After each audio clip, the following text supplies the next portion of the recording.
Okay, chapter 5.6, the surface area of cones.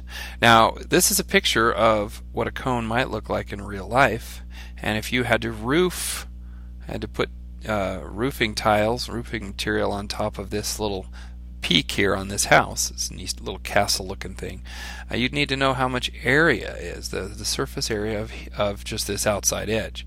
When we talk about cones of surface area, often we're talking about the base, which is the bottom, as well as all of this part that goes around. So we add those two together, and this is the base, and it's just the area of a circle, and the area of a circle is pi r squared. So we have the surface area is equal to the base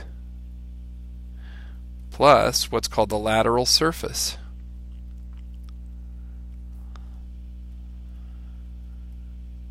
Okay, this is the lateral surface, sort of. Now you can see the distance around this circle is less than the distance around this big circle. So if you were to connect these, if you were to sew this around, you would get to a certain point and you'd have leftover. You'd have all this leftover edge. And what you do to make a cone is you cut that leftover edge out so that this distance is exactly the same as this distance. Now, I may not have done it exactly right, but it's close enough for us to be able to, kind of understand. So this stuff gets cut off. This stuff is just cut off. It's like taking this circle and you cut a big chunk out of it. And when you've done that, this is the base. This is the lateral surface. Okay, and this distance around here should be the same as this distance around here if we've done it right. So the base itself is pi r squared, because that's the area of a circle.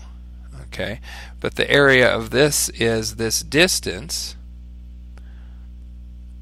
which is going to be the same as the circumference.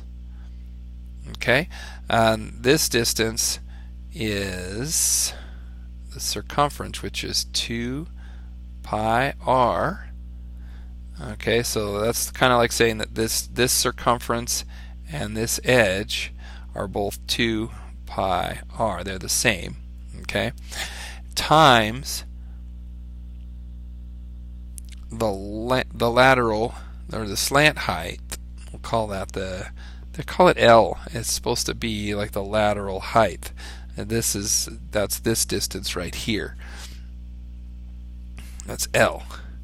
However, and that's how tall this pyramid is, L. And they kind of make it like the little fancy L, so it doesn't look like a 1.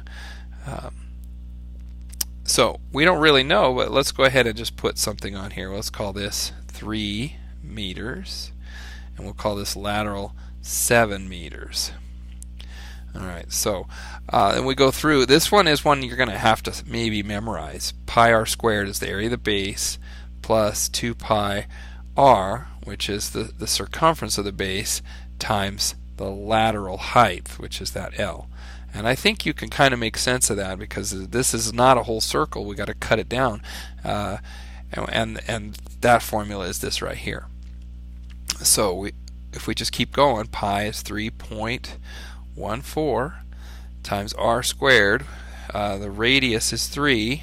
The radius is 3, so we're going to call that 9, because 3 squared is 9, plus 2 times pi, which is 3.14, times the radius, which is 3, times the height, which is 7.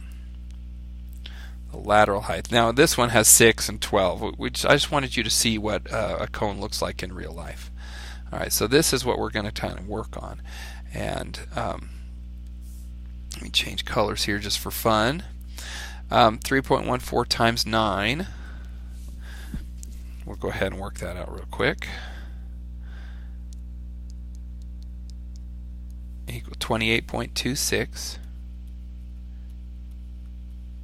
plus, now 3 times 7 is 21, and 21 times 2 is 42, so it's 42 times 3.14.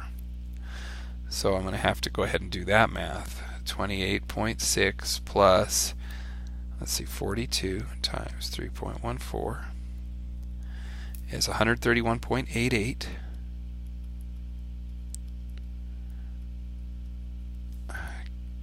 There we go. Okay, so now this is the area of the base still, plus the area of the lateral surface. So if we just needed to roof this thing, that's the only number we'd need, 131.8. But if we're trying to find the surface area of an entire cone, all the edges plus the bottom, we go ahead and add those together.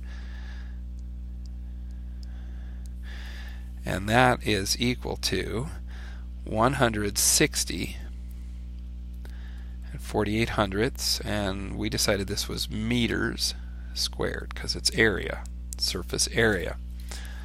Alright, so a little bit complicated, but you should be able to do it. You just have to maybe write down this formula here, pi r squared plus 2 pi r L, and then you have to remember that L is this lateral height.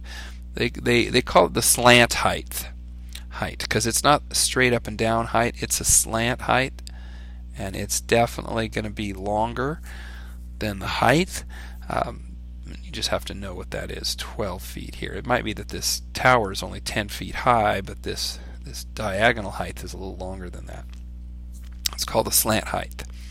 Okay, I don't think you need any more. Just one time through, you can watch this again and do it with what's in the book.